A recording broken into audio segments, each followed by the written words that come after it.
As an Amnesty International researcher, it has been overwhelming to analyze crackdowns on peaceful protests by authorities in Sri Lanka and across South Asia. This year was a year of earthquakes, starting from Syria and Turkey, then later Libya. But perhaps the biggest earthquake of all was what we've been witnessing in Gaza.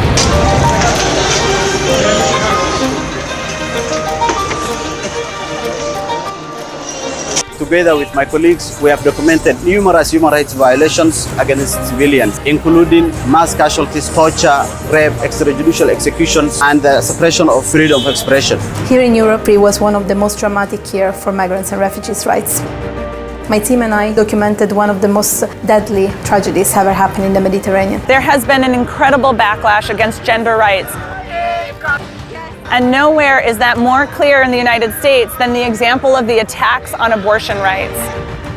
Was the deadliest year for protesters in Senegal. We met with the families of those who were killed, who shared with us their heartbreaking stories of grief and loss. There remained no accountability for the thousands upon thousands of people killed in the war on drugs in the Philippines.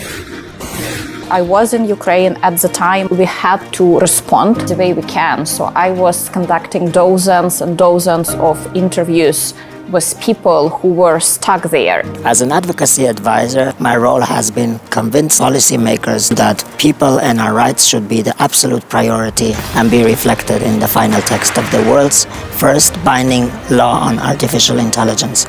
So while 2023 had indeed been a challenging year for human rights, it was also a time when we were able to show the world the veritable power of our collective action.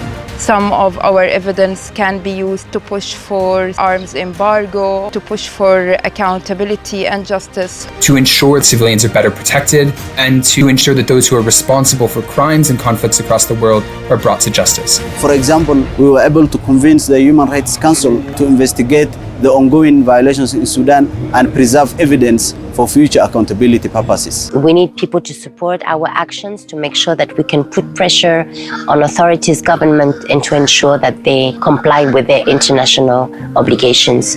Amnesty International is committed to empower racialized people who have been harmed by migration policies and ensure that their voices are heard. My hope for the future is that people will support us to continue to hold public authorities and corporations accountable. We must continue to protect those who speak truth to power.